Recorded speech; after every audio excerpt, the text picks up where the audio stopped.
Cuenta la leyenda que Santiago Apóstol se le apareció espada en mano al rey asturiano Ramiro I en la batalla de Clavijo, para luchar contra el ejército musulmán. Esta tendenciosa invención, surgida siglos después de la batalla, convirtió al apóstol en Santiago Matamoros. Pero el año 844, fecha de la batalla, nos indica lo temprano de la Reconquista en La Rioja.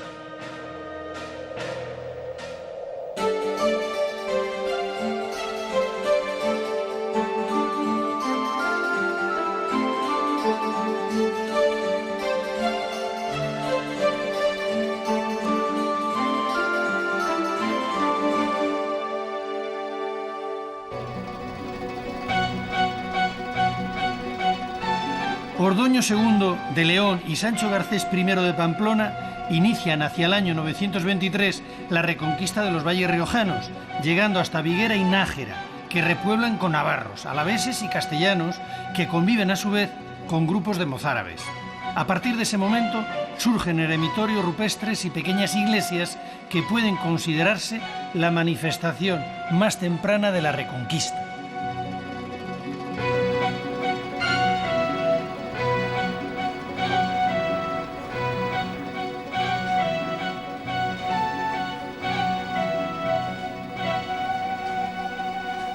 Al verme entrar en esta modestísima construcción de mampostería, habrán pensado ustedes que se trata de una panera o de un refugio de cazadores.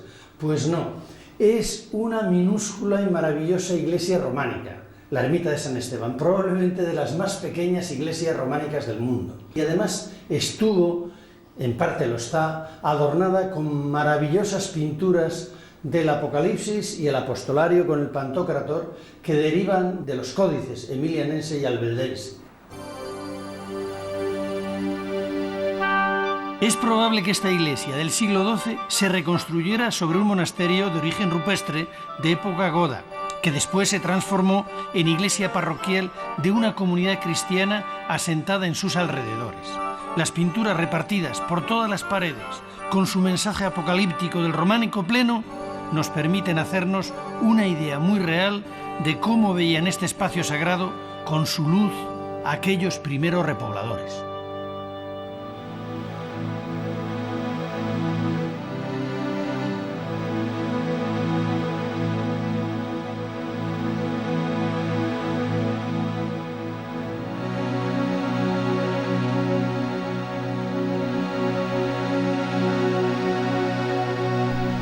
Este es un ejemplo perfecto de un hábitat primitivo. Excavación en la roca para un eremita que vivía aquí, y aquí se enterraron. Y en la parte exterior tenemos varios lagares y recipientes para recoger el agua. En el entorno, tierras donde se cultivaba el centeno. La Rioja es tierra de santos y eremitas. El más importante de ellos es San Millán, un pastor que con apenas 20 años buscó su retiro en el monte Dircetti. Y según cuenta su biógrafo San Braulio, hecho huésped de las colinas, cumplió su misión privado de la compañía de los hombres y con el solo consuelo de los ángeles, habitando allí casi 40 años. Fallecido en el año 574, el sepulcro de San Millán, ya en el siglo XII, junto a la cueva que habitó en el monasterio de San Millán de Suso, muestra diferentes milagros atribuidos al santo.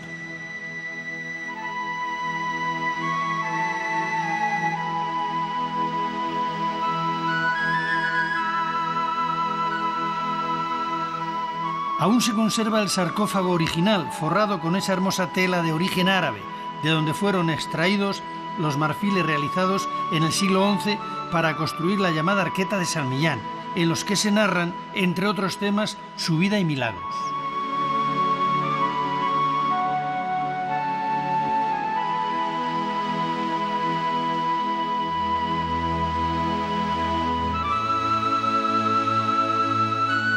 La Arqueta del siglo XII de San Felices, maestro de San Millán, muestra otro extraordinario marfil y 4 curiosas figuras de ajedrez de procedencia egipcia, fatimí, talladas en cristal de roca.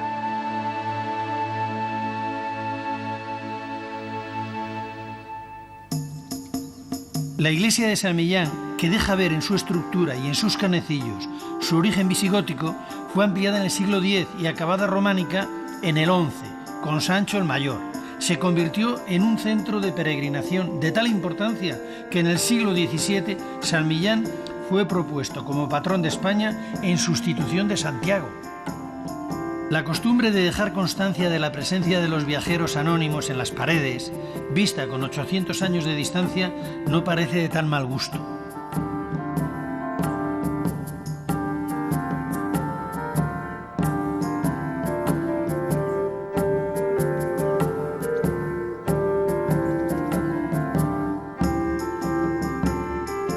En este grafiti se representa un instrumento de vendimia que ha llegado a nuestros días prácticamente con su misma forma.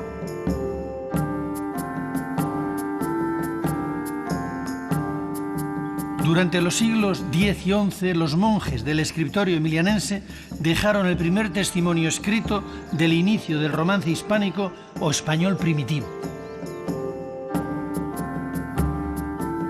Aquí vivió San Millán, en una cueva. Tuvo éxito, tuvo muchos discípulos, inmediatamente se hizo un pequeño monasterio, probablemente visigodo al principio, mozárabe después. Y los monjes del escritorio hicieron las glosas llamadas emilianenses para relacionar las dos lenguas, el latín que se perdía y el romance que estaba surgiendo. Y en este mismo lugar, cuando ya había la época románica, en ese porche, don Gonzalo de Berceo escribió en castellano y lo hacía porque quería hablar en román paladino, que es la lengua con la que se dirige uno a su vecino.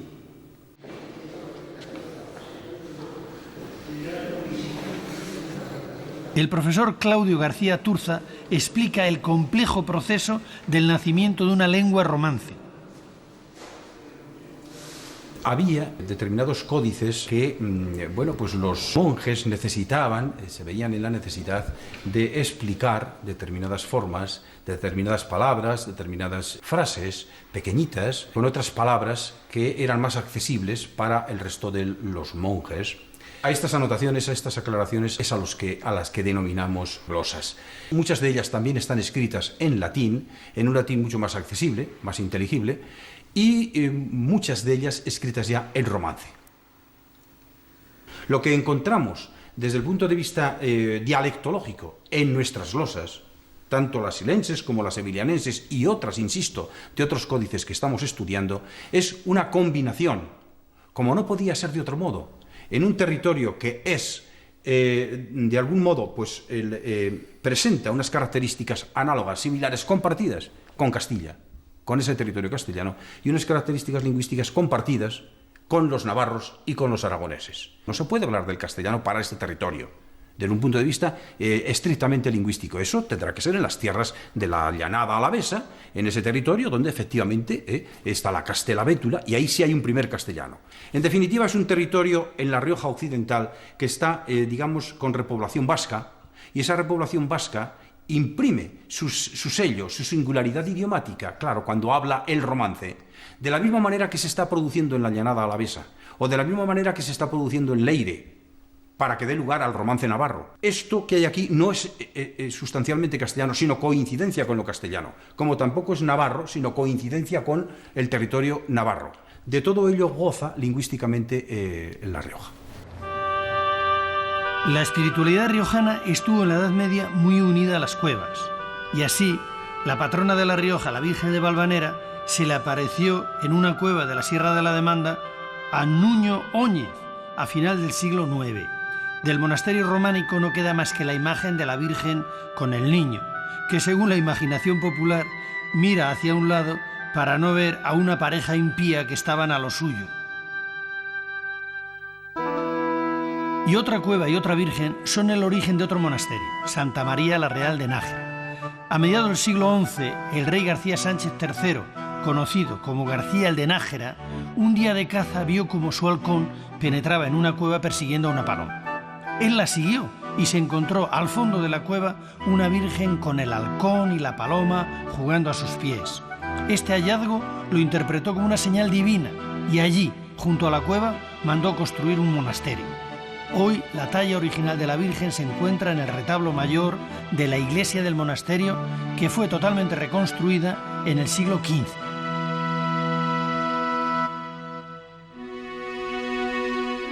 Entre los años 923 y 1076, los reyes pamploneses fijaron su capital en Nájera, y en el panteón real de su monasterio fueron enterrados los descendientes del rey García Sánchez.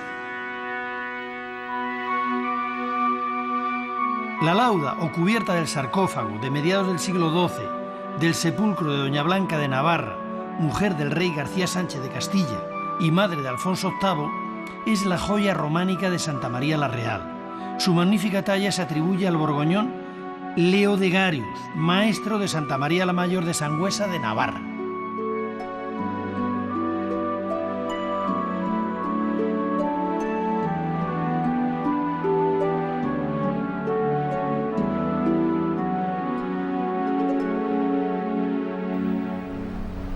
Según Asín Palacios, Nájera viene del árabe Nasara, águila, que da nombre a un castillo de origen musulmán construido sobre estos acantilados perforados por un entramado de cuevas en las que debieron vivir najerenses en diferentes momentos de su historia. Quizás fueran eremitorios, pero no se han encontrado pruebas, como tampoco las hay de su posible origen prehistórico. Lo que sí se sabe es que durante los siglos X y XI, periodo de reconquista y repoblación por los reyes de Navarra, la población civil ya estaba establecida en la actual Nájera. No, pero fíjate qué espacios más bonitos. Y hay que entrar por aquí. Uy, qué fantástico. Ya está un nido de... No sé si queda. Un nido de...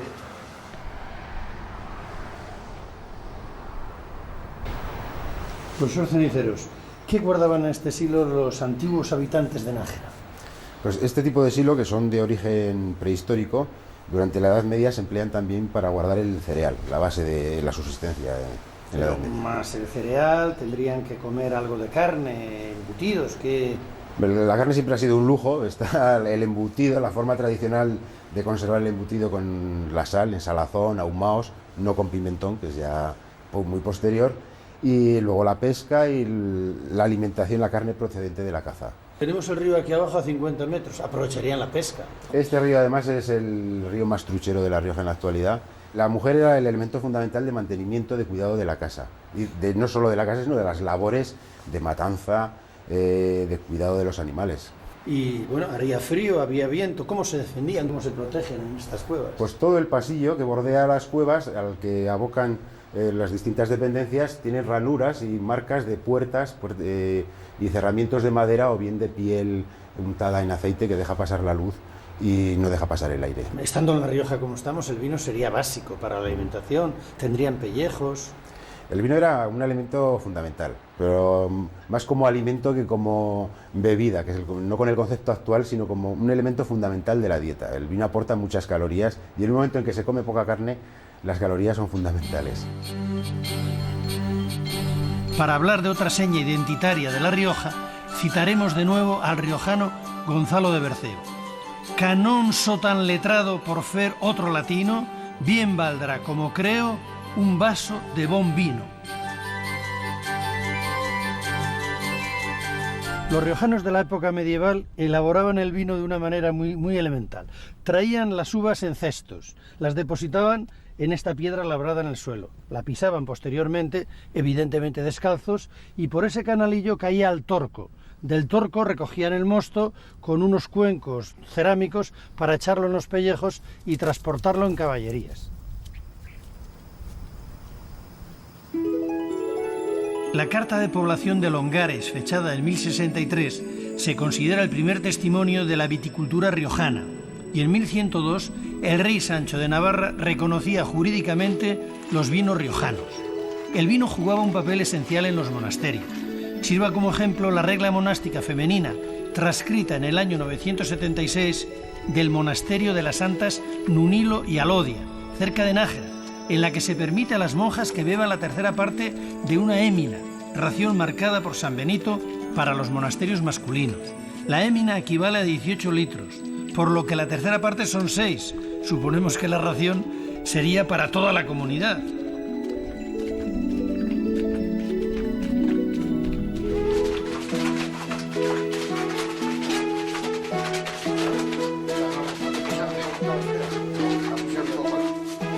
La estrecha relación del hombre riojano con la viña sigue siendo imprescindible. Si bien los procesos se han sofisticado, en esta bodega de Briones, en la que casi por puro placer pisan la uva a la manera tradicional, vemos este vínculo. El resultado es el vino, que siempre fue, desde los tiempos bíblicos, una ayuda excepcional para el espíritu, y siendo riojano de alta cultura.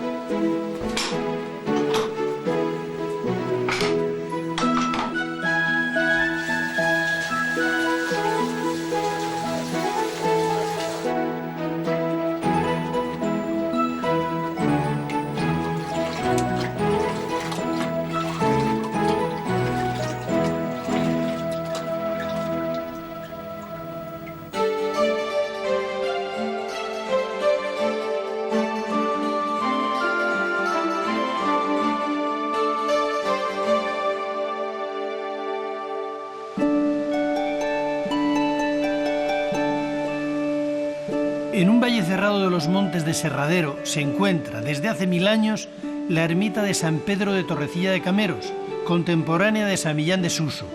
Su origen prerrománico se manifiesta en la planta, pues el alzado, con ábside semicircular, ya es del siglo XII.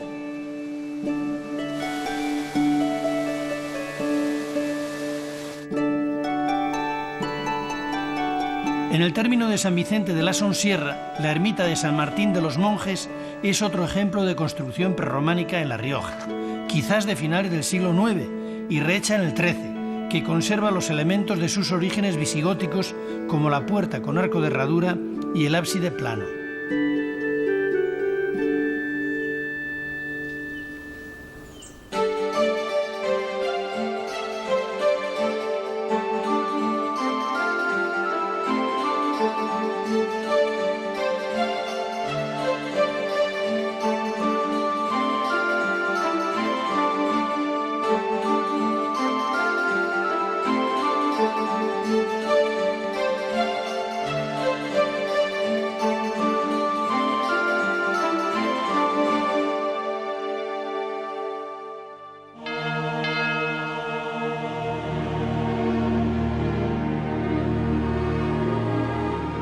A finales del siglo XII, la importancia del Camino de Santiago en La Rioja se refleja en esta rica portada del Hospital para Peregrinos de San Juan de Arce en Navarrete, que fue trasladada al cementerio y muestra unos de los conjuntos escultóricos más ricos de la región, donde se representan escenas religiosas del camino y de la vida cotidiana, como estos dos luchadores.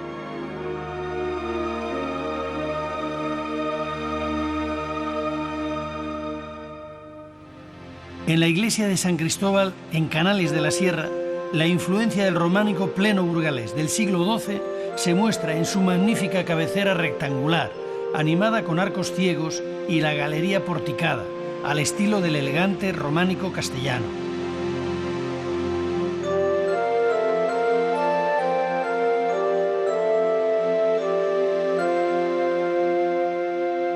No lejos de Canales de la Sierra, al borde del embalse que dejó sumergido al pueblo Mansilla de la Sierra en el río Najerilla, el ábside y el tramo recto del presbiterio es lo que queda de la ermita de Santa Catalina, de finales del siglo XII.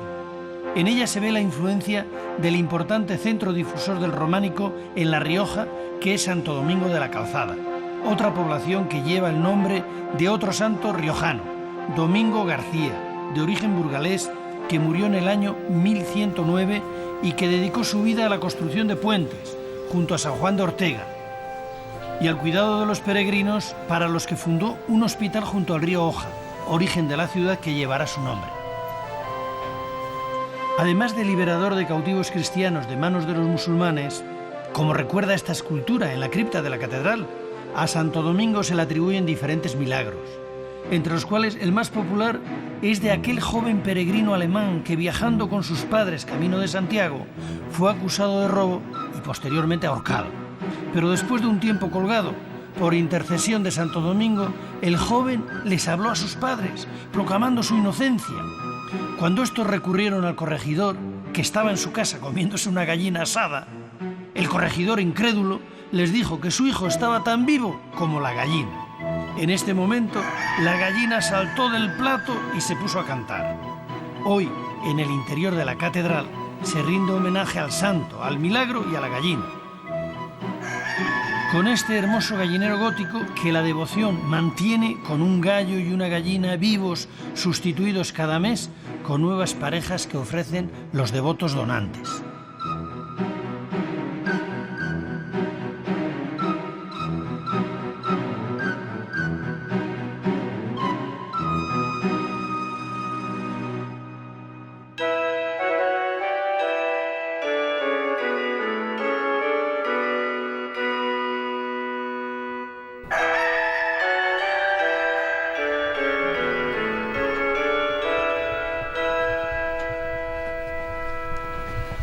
Oscurecido por la leyenda de la gallina que cantó después de asada está Santo Domingo de la Calzada. Es el gran ingeniero del camino. Por encargo de Alfonso VI realiza la mayor parte de los puentes que cruzan los ríos y así facilita el paso de los peregrinos. La Rioja es una encrucijada de caminos. Por aquí vienen los peregrinos de Francia y traen el románico francés.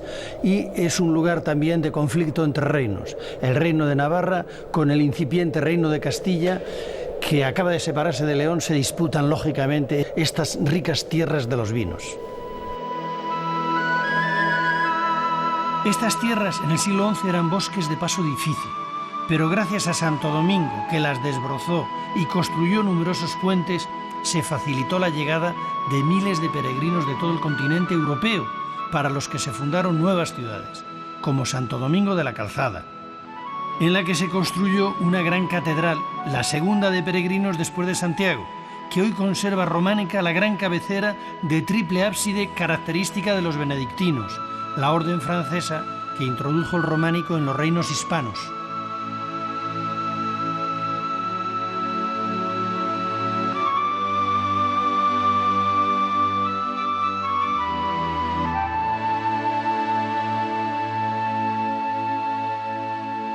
En el interior, la absidiola central, la parte más antigua de la catedral del siglo XII, se despliega en un gran ábside con girola o deambulatorio procesional, tan característico en los templos de peregrinación.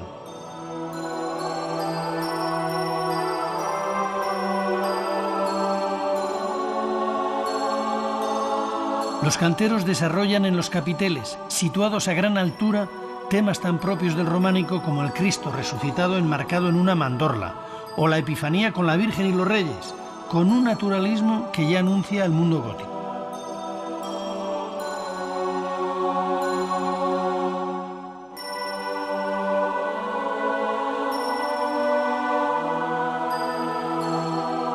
Aunque casi imposible de apreciar el detalle desde el piso de la catedral, el trabajo de los relieves llega a ser muy minucioso, como este en el que Jesús se aparece a sus discípulos que están pescando en el lago Tiberíades, con Pedro saliendo de la barca para intentar caminar sobre las aguas.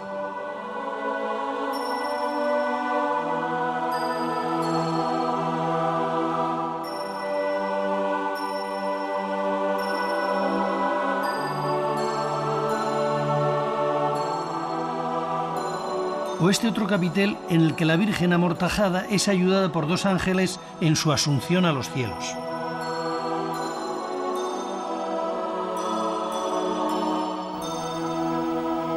La influencia de la catedral será muy grande, especialmente en la Rioja Alta.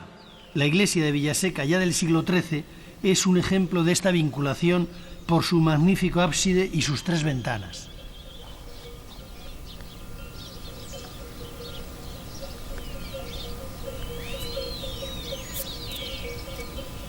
Característico de este románico tardío son los arcos de la nave que en el interior se apuntan ligeramente, aunque el conjunto mantiene el espíritu de la catedral calceatense.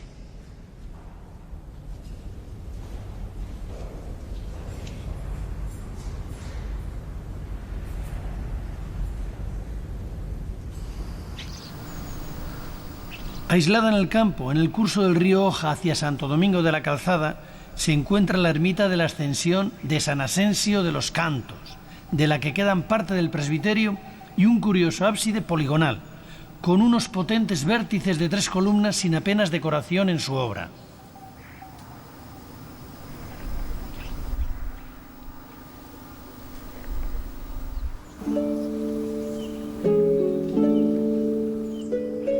Con Ezcaray y el río Oja al fondo, en el valle del río Ciloria, se encuentra la iglesia de la Virgen de los Tres Caños de Valgañón, aunque el pueblo se trasladó de lugar en el siglo XVII. En 1223 fue consagrada por el obispo Mauricio, según reza esta inscripción en el muro. Su espléndido ábside, con sus ventanas trilobuladas y la escultura en capiteles y canecillos, son lo mejor de la iglesia.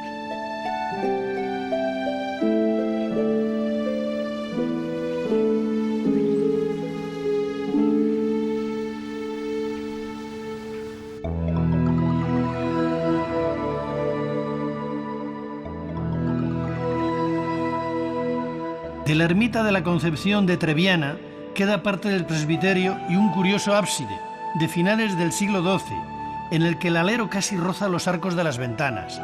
Situado junto a un cementerio creado en 1821, aún se pueden admirar los arcos pentalobulados de sus ventanas interiores, si no desviamos la mirada.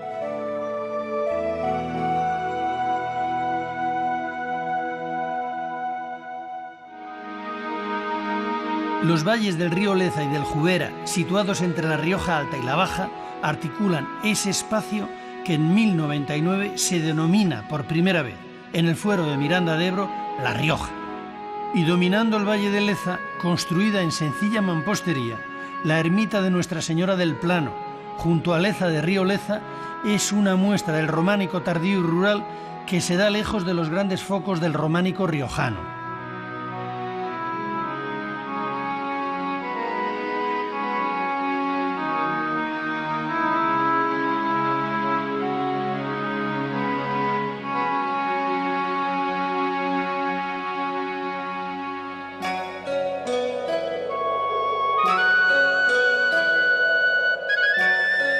Los cruces de caminos, los cruces de lenguas y las viñas dieron la personalidad medieval a esta tierra de santos y eremitas que convivieron con los primeros repobladores de la Reconquista y que dejaron las huellas de sus asentamientos, primero en cuevas y necrópolis rupestres y después, y en los mismos lugares, lejos ya de la amenaza del Islam, en las iglesias románicas, como esta de Santa María de la Piscina de Peciña, que una vez más quedó aislada en el campo cuando el pueblo se trasladó a unos kilómetros.